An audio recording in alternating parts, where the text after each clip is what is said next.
Hello and welcome to the attitude academy. I am Turab Haider, an account expert. आज हम इस video के माध्यम से आपके साथ कनेक्ट हुए हैं लाइव, और आज इस वीडियो में हम आपके साथ डिस्कस करेंगे टैली ईआरपी 9। जी हाँ, हम ये डिस्कस करेंगे कि टैली ईआरपी 9 में करियर किस किस बिहाफ पे हैं, कहाँ कहाँ टैली ईआरपी 9 यूज होता है, तो वो सारी चीज़ें डिस्कस करेंगे हम अपनी इस वीडियो में। तो चलिए शुरू करते हैं बिना किसी देरी के अपनी ये वीडियो। तो टैली कहाँ कहाँ यूज होता है और कैसे कैसे यूज होता है और क्या क्या हम इसमें कर सकते हैं। तो सबसे पहले जान लेते हैं व्हाट इज टैली। जी हाँ, जब आप टैली के बारे में पढ़ रहे हैं तो आपको ये पता होना चाहिए टैली क्या है। Tally is an accounting and inventory management software. Tally जो है वो अकाउंट और इन्वेंट्री को मेंटेन करने के लिए एक सॉफ्टवेयर है, जिसका लेटेस्ट वर्जन अगर हम बात करें तो 6.1 है। ठीक है, अब ये यूज कहाँ कहाँ होता है आपको ये समझ में आना चाहिए। टैली जो यूज होता है हमारी स्मॉल और मीडियम इंटरप्राइजेस दोनों, यानी स्मॉल और मीडियम कंपनीज दोनों में यूज कर सकते हैं हम, या कोई फर्म है तो उसमें भी यूज कर सकते हैं। ये इंडिया का एक मोस्ट पॉपुलर अकाउंटिंग सॉफ्टवेयर है, as you know very well. तो अब हम बात करते हैं सबसे पहले कि हिस्ट्री ऑफ टैली क्या है। 1986 में भारत गोयनका ने इसको लॉन्च किया था। पहला वर्जन 88 में आया था 4.5, जो डोस विंडो को सपोर्ट करता था। उसके बाद 96 से 2000 तक 5.4, उसके बाद ऐसे इंप्लीमेंट होता चला गया। 2009 में पहला ईआरपी वर्जन आया, टैली ईआरपी 9 1.1। ईआरपी का मतलब यहाँ पे होता है इंटरप्राइज रिसोर्स प्लानिंग, यानी ऐसी कोई भी फर्म या ऐसी कोई भी कंपनी जहाँ पे रिसोर्सेज की यूज होता हो और डाटा की कैलकुलेशन होती हो, वहाँ पे आप ईआरपी को इंप्लीमेंट कर सकते हैं। मार्केट में और बहुत सारे सॉफ्टवेयर हैं, जैसे माग है, बिजी है, सैप है, तो उनका यूज भी अकाउंट्स को मेंटेन करने के लिए होता है। मगर इंडिया में जो सबसे पॉपुलर हमारा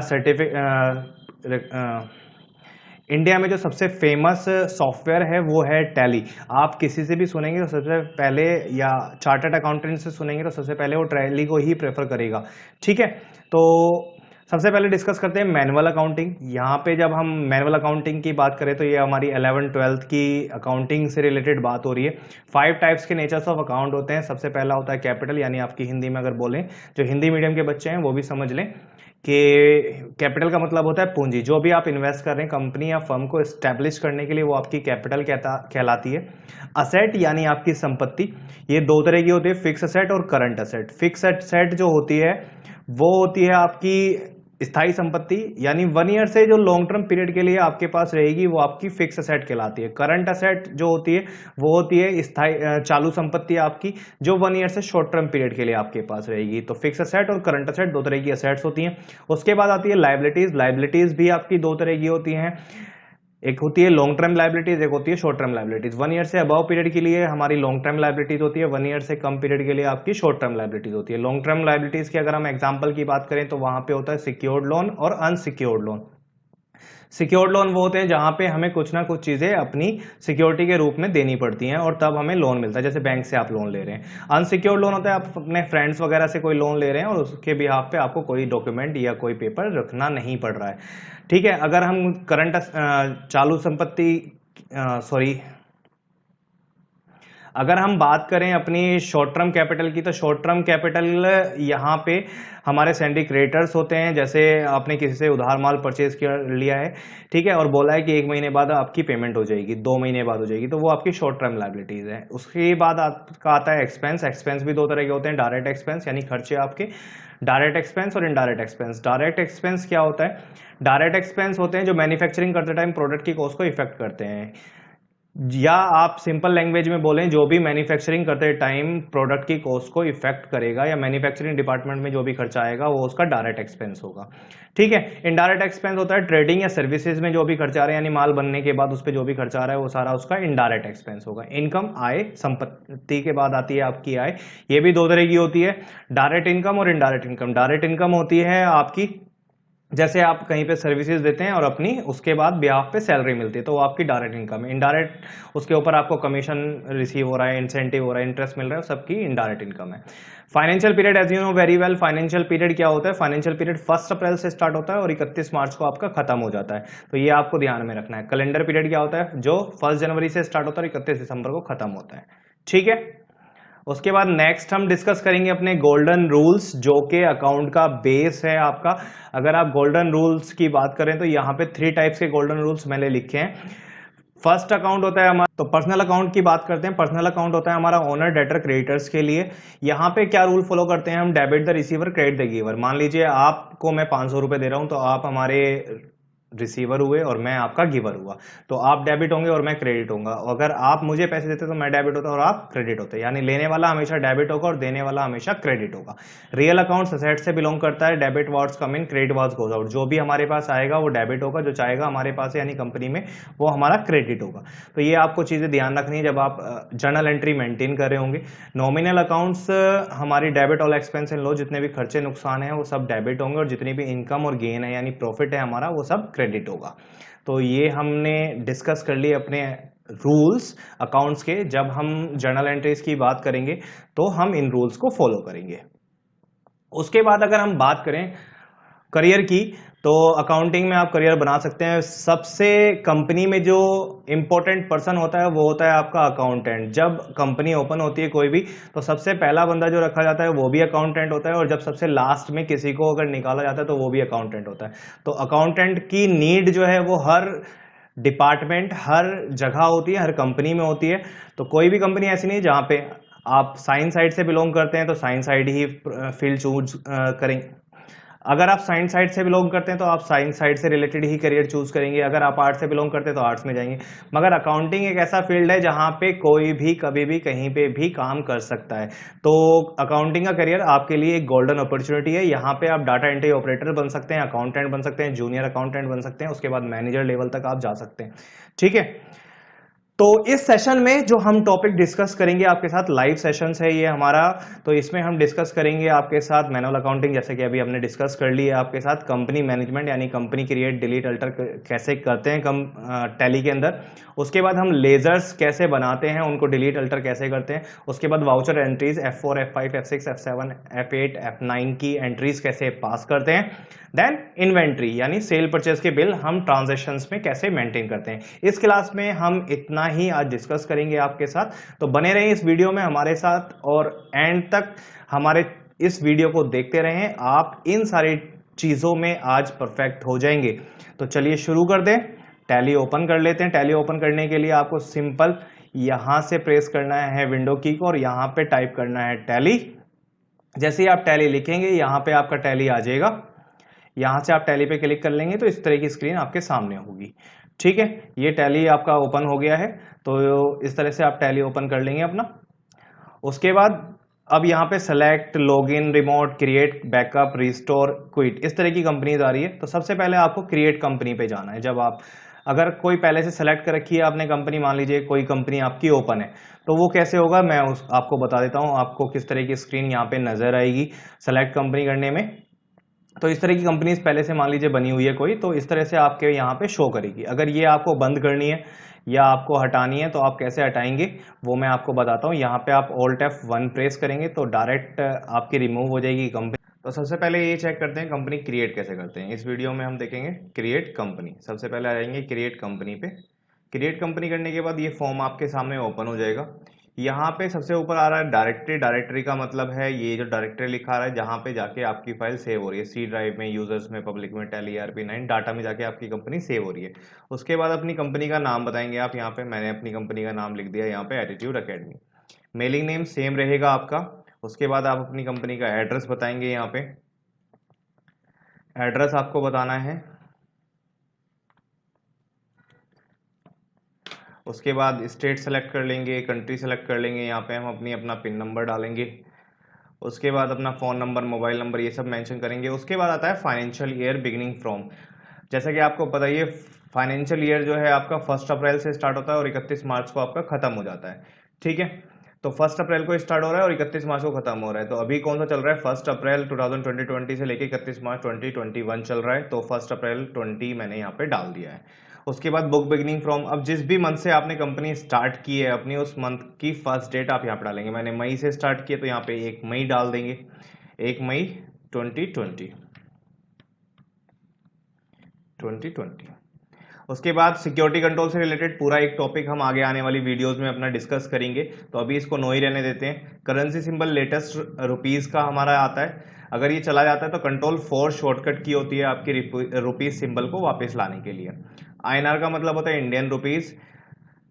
अमाउंट और सिंबल फिक्स नहीं करने इसलिए नो है, अमाउंट और सिंबल के बीच में स्पेस रखना है इसलिए यस है, मिलियंस में हमें काउंट नहीं करना है इसलिए हमें नो रखना है यहाँ पे। अगर आपको मिलियंस में काउंट करना है तो आप इसको यस रख सकते हैं। उसके बाद आता है यहाँ पे डेसिमल प्लेस, वो 2 डेसिमल तक रखना है, मतलब पॉइंट के यानी दशमलव के बाद 0.2 डेसिमल तक हमें यहाँ पे अपना रखना है।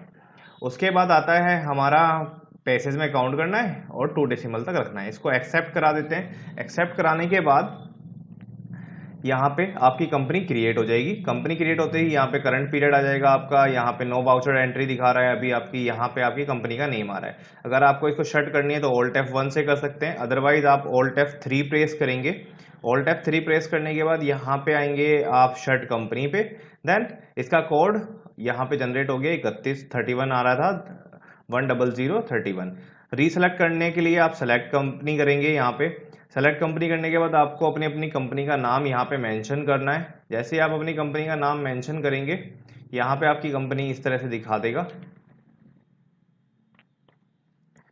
ये आ रही है आपकी कंपनी 10031। इस पे एंटर कर लेंगे, वापस रीओपन हो जाएगी। अगर आपको करना है अपने फॉर्म्स में चेंज, यानी जो फॉर्म अभी आपने भरा था उसमें कोई चेंजेस करने हैं आपको, तो Alt F3 ही प्रेस करेंगे, आप आ जाएंगे अल्टर में।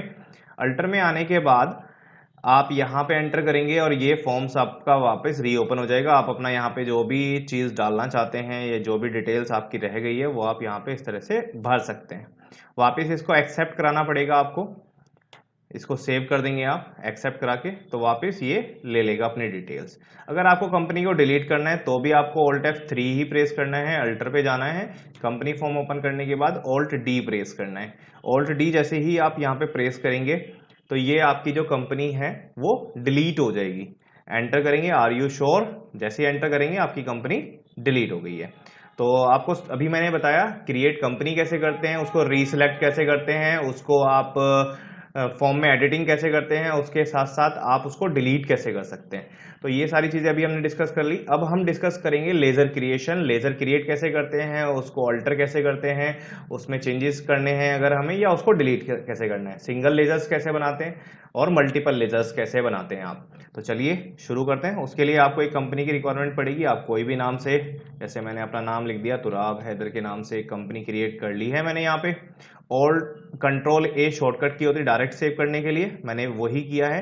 अकाउंटिंग इन्फो पे आएंगे तो यहाँ पे 2 ऑप्शंस आते हैं, ग्रुप्स और लेजर्स। ग्रुप्स पे एंटर करेंगे तो बाय डिफॉल्ट हमारे सारे ग्रुप्स क्रिएट होते हैं। अगर आपको कोई स्पेशल ग्रुप्स बनाना भी पड़े तो आप उसे बना सकते हैं, यहाँ पे क्रिएट का भी ऑप्शन है। वैसे हमें बनाने की अभी रिक्वायरमेंट नहीं है, तो हम आ जाएंगे लेजर्स पे। यहाँ पे 2 तरह के लेजर्स आते हैं, एक आता है सिंगल लेजर्स, एक आता है मल्टीपल लेजर्स। सिंगल लेजर और मल्टीपल लेजर्स में डिफरेंस क्या है, सिंगल बनाने हैं तो आप सिंगल में आ जाएंगे। अब मैं पहले आपको डिस्प्ले दिखा देता हूं। सबसे पहले यहाँ पे डिस्प्ले में जाके हम देखेंगे कैश और profit and loss. By default 2 ledgers हमारे क्रिएट होते हैं हमेशा, कैश और प्रॉफिट एंड लॉस। बाकी सारे लेजर्स आपको 1 बाय 1 बनाने हैं, और जिसका लेजर आपने एक बार बना दिया है उसका लेजर्स आपको दोबारा बनाने की रिक्वायरमेंट नहीं है। तो आप आ जाएंगे क्रिएट पे। जैसे आप सपोज कीजिए मैंने स्टार्ट बिजनेस किया है विद कैश, तो एंट्री क्या पास होती है, cash account debit to capital account. तो कैश का तो लेजर बना हुआ है, हमें बनाना है कैपिटल का। अब तुराब हैदर ने कैपिटल लगाई तो तुराब्स कैपिटल लिख देंगे।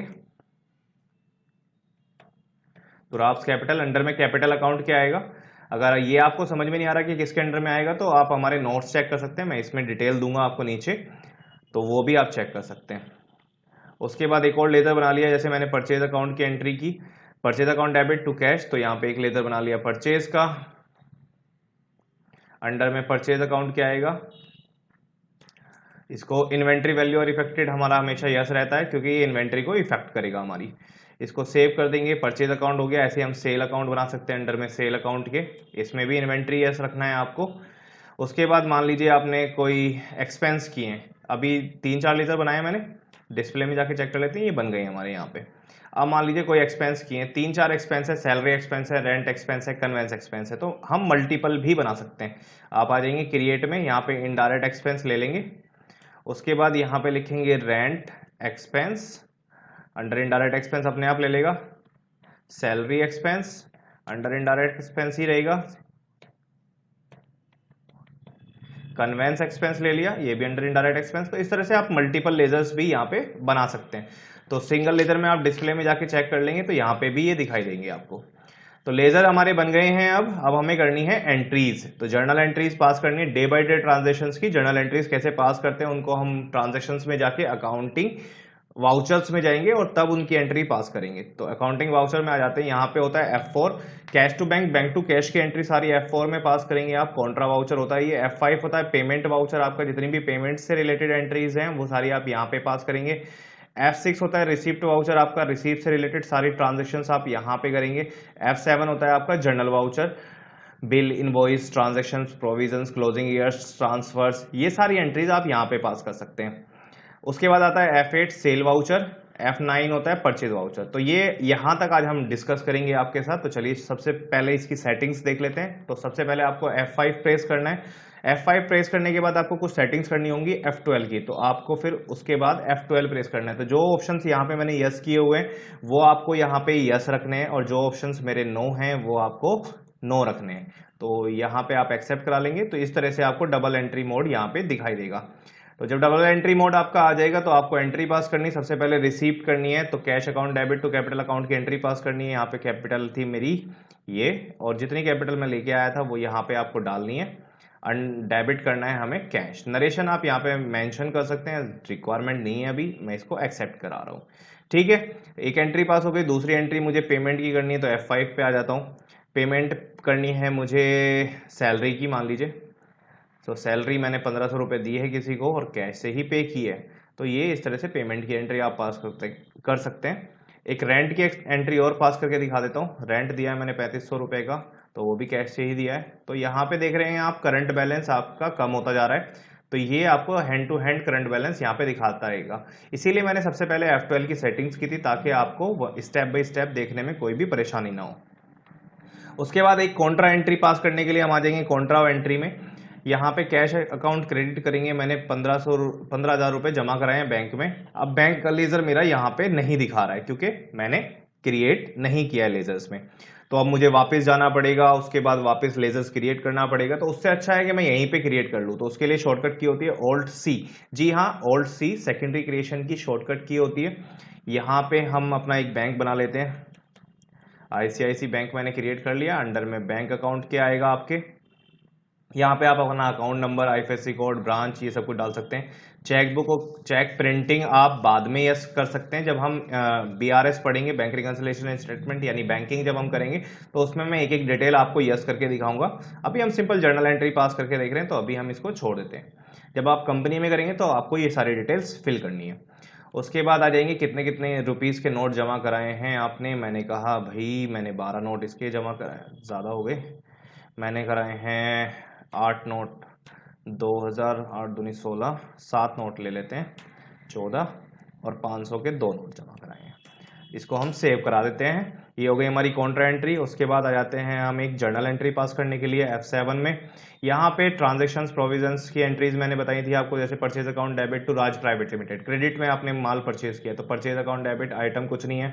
2500 रुपये की एंट्री है, राज प्राइवेट लिमिटेड है। अब यहाँ पे राज प्राइवेट लिमिटेड शो नहीं कर रहा है, तो आप क्या करेंगे, Alt+C करके राज प्राइवेट लिमिटेड को क्रिएट कर लेंगे यहाँ पे अंडर सैंडरी क्रेडिटर्स के। जी हाँ, जब भी आप ध्यान रखें, परचेज करेंगे तो सैंडरी क्रेडिटर्स रखना है आपको, जब आप सेल करेंगे तो सैंडरी डेटर्स रखना है। Maintain balance bill bye bill हमेशा आपको यस रखना है जब भी आप क्रेडिटर्स और डेटर्स बनाएंगे। उसके बाद आपका यहाँ पे इसका एड्रेस आप मेंशन कर देंगे। आप अगर भरना चाहें तो पूरा डिटेल भर सकते हैं इसकी। इसको आप सेव करेंगे। यहाँ पे कुछ ऑप्शंस आते हैं आपके, advance, against reference, new reference, on account. अगर आपको बिलिंग डिटेल्स में नहीं चलना है तो आप ऑन अकाउंट सकते हैं। मैं न्यू रेफरेंस लेके चल रहा हूँ। बिल नंबर 1 2500 रुपये का बिल था, वो मैंने यहाँ पे मेंशन कर दिया। तो ये एंट्री मैंने यहाँ पास की है। और उसके बाद अगर इसकी पेमेंट करना चाहता हूँ तो वो आपकी F5 में होगी। राज प्राइवेट लिमिटेड डेबिट हो जाएगा। अगेंस्ट रेफरेंस आएगा आप, क्योंकि वहां पे हमने न्यू रेफरेंस डाला था, तो अब यहाँ पे आपको अगेंस्ट रेफरेंस डालना है। तो ये आप ध्यान रखेंगे, जिस बिल के अगेंस्ट में है वही बिल आपको मेंशन करना है। यहाँ पे कैश मैंने क्रेडिट कर दिया, इसको सेव करा दिया। तो ये भी एंट्री मेरी हो गई। अब एक मैं एंट्री यही वाली, जो same entry purchase account debit to Raj private limited मैंने यहाँ पे की थी, वो आपको मैं करके दिखाता हूं। कहां पे, F9 में। यहाँ पे कंट्रोल V आप प्रेस कर लेंगे तो ये डेबिट क्रेडिट मोड आ जाएगा आपका। यहाँ पे क्रेडिट क्या हुआ था वो आपको ध्यान रखना है। यहाँ पे क्रेडिट हुआ था राज प्राइवेट लिमिटेड, कितने रुपए से करना है वो आप यहाँ पे बता देंगे। वापस न्यू रेफरेंस, बिल नंबर डाल देंगे, उसके बाद परचेज ले लेंगे और यहाँ पे भी आप इस एंट्री को पास कर सकते हैं इस तरह से। तो ध्यान ये रखना है, अगर कंट्रोल वी कर देंगे आप तो ये डेबिट क्रेडिट मोड में आ जाता है। तो आप जर्नल में चाहें तो जर्नल में भी कर सकते हैं और परचेज वाउचर में भी चाहें तो परचेज वाउचर में भी इस एंट्री को पास कर सकते हैं। तो चलिए आगे चलते हैं। जर्नल एंट्री अब मेरी हो गई है। अब मैं आपको सारी डिटेल्स रिपोर्ट्स अपनी चेक कराता हूँ। रिपोर्ट्स में आ जाएंगे बैलेंस शीट। जैसे ही देखिए, जब आप 12th में थे या 11th में थे तो आप क्या करते थे, सारे अकाउंट्स सिंगल सिंगल बनाते थे। मान लीजिए पहले आपको जर्नल एंट्री करनी पड़ रही है, उसके बाद आपको ट्रायल बैलेंस बनाना पड़ रहा है, फिर बैलेंस शीट बनानी पड़ रही है, फिर कैश बुक बैक बुक की मेंटेन करनी पड़ रही है। मगर टैली में ऐसा नहीं है। टैली में सिर्फ आप जर्नल एंट्री डालिए, जर्नल एंट्री डालने के बाद ही आपकी सारी एंट्रीज क्रिएट हो जाएंगी सेग्रीगेट करके। तो ऑल्ट F1 डिटेल के लिए मैं यूज कर रहा हूँ। तो ये पूरी डिटेल आ गई है। ये शेड्यूल 3 के अकॉर्डिंग मेरी बैलेंस शीट आ रही है। अगर आपसे कोई शेड्यूल 6 के अकॉर्डिंग मांगता है तो आप ऑल्ट S प्रेस कर सकते हैं यहाँ पे। ये आपकी शेड्यूल 6 के अकॉर्डिंग यहाँ पे पूरी बैलेंस शीट आपकी आ जाएगी। क्लियर है आपको? बैलेंस शीट आ गई है। प्रॉफिट एंड लॉस चेक करना है तो आप प्रॉफिट एंड लॉस यहाँ पे चेक कर सकते हैं, कितना प्रॉफिट कितना लॉस हो रहा है। आप रेशो एनालिसिस चेक कर सकते हैं, वर्किंग कैपिटल कितनी है, करंट इक्विटी रेशो कितनी है, डेब्ट इक्विटी रेशो कितनी है, वो सारी चीजें आप यहाँ पे देख सकते हैं। उसके बाद डिस्प्ले में आ जाएंगे, ट्रायल बैलेंस आप यहाँ पे चेक कर सकते हैं। ऑल्ट F1 प्रेस कर लेता हूं मैं फुल डिटेल के लिए। तो यहाँ पे आपकी ये डिटेल आ गई है। ट्रायल बैलेंस, डे बुक में सारी डे बाई डे ट्रांजेक्शन की एंट्रीज यहाँ पे आपको शो करेगा। ये सारी एंट्रीज यहाँ पे आ गई हैं वन टाइम में। अकाउंट्स बुक में कैश बुक बैंक बुक देखना है तो कैश बुक बैंक बुक दिखा देगा आपको। तो जर्नल एंट्री करने के बिहाफ पे ये सारी चीजें आपकी मेंटेन हो गई हैं। तो अभी तक हमने सीखा है कि कैसे कंपनी क्रिएट करते हैं, कैसे डिलीट करते हैं, कैसे अल्टर करते हैं, कैसे लेजर्स को क्रिएट करते हैं, कैसे उनको अल्टर करते हैं, उसके बाद कैसे transaction day by day daily transactions कैसे रिकॉर्ड करते हैं वाउचर्स के अंदर। F4 F5 F6 F7 F8 F9 के वाउचर्स को हमने देखा। चलिए अब हम देखते हैं इन्वेंट्री पार्ट अपना। तो इस वीडियो का लास्ट टॉपिक है हमारा इन्वेंट्री। तो इन्वेंट्री देख लेते हैं। इन्वेंट्री इन्फो पे आ जाते हैं। ग्रुप्स, स्टॉक आइटम और यूनिट, ये तीन चीजें हमें यहाँ पे बनानी है। सबसे पहले ग्रुप्स में आ जाएंगे। मान लीजिए आप कोई LG का प्रोडक्ट खरीद रहे हैं तो यहाँ पे LG बनाना है। Should quantities to be added items, ये यस ऑप्शन रहेगा आपका। उसके बाद सोनी आप ले लेंगे यहाँ पे, इसको भी यस कर देता हूं मैं। दो ग्रुप लेजर्स मैंने बना लिए, दोनों यहाँ पे शो कर रहा है मेरे। उसके बाद मैं स्टॉक आइटम्स से पहले यूनिट बनाऊंगा अपनी। यूनिट पे आ जाता हूँ। यहाँ पे पीसीज ले लिया मैंने। पीसीज मतलब नंबर्स आपके, तो फुल फॉर्म नंबर्स लिख दी। 2 डेसिमल तक आप आदत डालिए, यहाँ पे 2 डेसिमल लिखें हमेशा। उसके बाद जैसे केजी आपने ले लिया, किलोग्राम। जैसे आप एप्पल वगैरह खरीदते हैं तो किलोग्राम में खरीदते हैं, आप केले खरीदने जाते हैं तो दर्जन में खरीदते हैं, आप टीवी वगैरह खरीदते हैं तो नंबर आइटम्स में खरीदते हैं। तो यहाँ पे आप किलोग्राम लिख लेंगे। यहाँ पे मैंने लिख लिया किलोग्राम 2 डेसिमल तक। इस तरह से आप अपनी यूनिट बना सकते हैं। डिस्प्ले में जाके चेक कर लेंगे, 2 यूनिट्स आपकी क्रिएट हो गई हैं। उसके बाद आ जाएंगे आप स्टॉक आइटम्स पे। स्टॉक आइटम्स पे आने के बाद आपको क्रिएट पे जाना है। मैंने कहा टीवी ले लिया मैंने, LG का है या सोनी का है, LG का लिया है मैंने। पीसीज में लेंगे। अल्टरनेटिव यूनिट्स का मतलब होता है डिफरेंट टाइप्स ऑफ बॉक्स हैं, उसके अंदर वो पीसीज रखे हुए हैं। तो अगर ये ऑप्शन यहाँ पे नहीं हाईलाइट हो रहा है तो मैं इसको बता देता हूँ आपको। F12 से ये हाईलाइट हो जाता है। यहाँ पे आता है use alternative units of stock item. इसको ऑप्शन को यस रखेंगे तो यहाँ पे दिखा देगा। मैं ऑल्ट सी करके एक और यूनिट बना रहा हूँ, बॉक्स। बॉक्स ले लिया है मैंने। तो यानी अब मैं यहाँ पे डिफाइन करूंगा एक बॉक्स में कितने पीस हैं यहाँ पे, इस तरह से। ठीक है, इसको मैं सेव कर देता हूँ। उसके बाद एक और आइटम ले लिया मैंने। मान लीजिए मैंने ले लिया मोबाइल।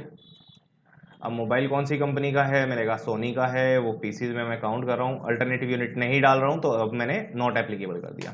तो 2 आइटम मैंने परचेज यहाँ पे बना लिए, क्रिएट कर लिए। आप डिस्प्ले में जाके चेक कर सकते हैं, अल्टर में उनको चेंजेस वगैरह या डिलीट कर सकते हैं।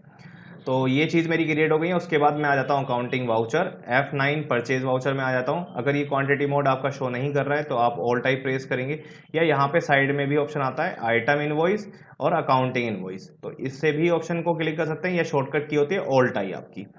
सप्लायर इनवॉइस नंबर होता है, सप्लायर इनवॉइस नंबर डाल देंगे आप यहाँ पे। डेट डालेंगे। उसके बाद पार्टी नेम मैंने जैसे राज प्राइवेट लिया है, आप वैसे बना भी सकते हैं सिंडिकेटर्स के अंडर में। उसके बाद यहाँ पे परचेज आएगा आपका। उसके बाद यहाँ पे आपको लेना है आइटम, कितने आइटम आपने परचेज किए हैं, कितने रुपए का एक आइटम आपको पड़ा है वो यहाँ पे मेंशन करेंगे। कोई दूसरा आइटम भी है, जैसे मोबाइल भी है तो मोबाइल भी ले लेते हैं इसी तरह से। ठीक है, यहाँ पे मैंने डाल दिया कितने रुपए का एक मोबाइल पड़ा है वो यहाँ पे बताया। देन कोई तीसरा आइटम है तो वो भी लेंगे, नहीं है तो एस्केप करके सेव करेंगे इसको न्यू रेफरेंस में, बिल नंबर डाल देंगे और इसको सेव करेंगे। और तो जब इसकी हम पेमेंट करेंगे F5 में, तो ये यहाँ पे इस तरह से आपको पेमेंट करनी है against reference bill number, then cash या बैंक। उसके बाद आप आ जाएंगे F8 सेल में, सेल करनी है। चलिए कैसे ही कर लेता हूं मैं, अभी सेल ले लेंगे यहाँ पे। अब सेल किस चीज की करनी है, मैंने कहा टीवी की करनी है, 50 पीस, कितने रुपए का एक मैंने बेचा है मैंने यहाँ पे बता दिया। देन इसको हम सेव कर देंगे। अगर बिल चेक करना है आपको तो पेज अप की प्रेस करेंगे, ऑल्ट पी।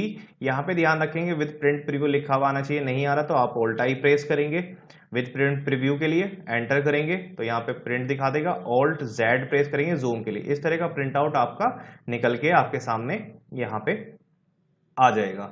तो ये आपको ध्यान रखना है। ये अगर आपको किसी को इनवॉइस निकाल के देना है तो ऑल्ट पी करके आप प्रिंट उसको निकाल के दे सकते हैं। अब हम स्टॉक एक बार दिखा देता हूं आपको चेक करके। तो यहाँ पे आ जाएगा स्टॉक समरी आपका, ऑल्ट F1 कर लेंगे तो फुल डिटेल दिखा देगा कितना कितना स्टॉक आपका बचा हुआ है। अगर आपको और ज्यादा डिटेल में देखना है तो डिस्प्ले पे आ जाएंगे आप, statement of inventory, stock query में आ जाएंगे। मोबाइल की देखनी है तो मोबाइल पे आ जाएंगे, कितने परचेज किए थे, कितने सेल किए थे, कितने आपके पास बचे हुए हैं वो यहाँ पे बताएगा। टीवी देखना है तो टीवी बता देगा कितने परचेज किए थे, कितने सेल किए आपने और कितने अभी आपके पास बचे हुए हैं। तो ये सारी डिटेल्स यहाँ पे मेंशन होंगी इस तरह से। तो ये थी हमारी पहली क्लास लाइव सेशंस। अगर आपको ये अच्छा लगा है तो इसको ज़्यादा से ज़्यादा लाइक करें और शेयर करें अपने दोस्तों के साथ। अगर आप भी हमारा लाइव सेशंस ज्वाइन करना चाहते हैं तो आप हमें कांटेक्ट कर सकते हैं। कांटेक्ट की सारी डिटेल हमने डिस्क्रिप्शन बॉक्स में डाली हुई है, आप वहां से जाके क्लिक कर सकते हैं और हमको कॉल करके ये लाइव सेशन का एक डेमो आप ले सकते हैं हमसे। तो बने रहें हमारे साथ और घर पे रहें, स्टे एट होम की मुहिम को आगे बढ़ाएं। Thank you so much, bye bye.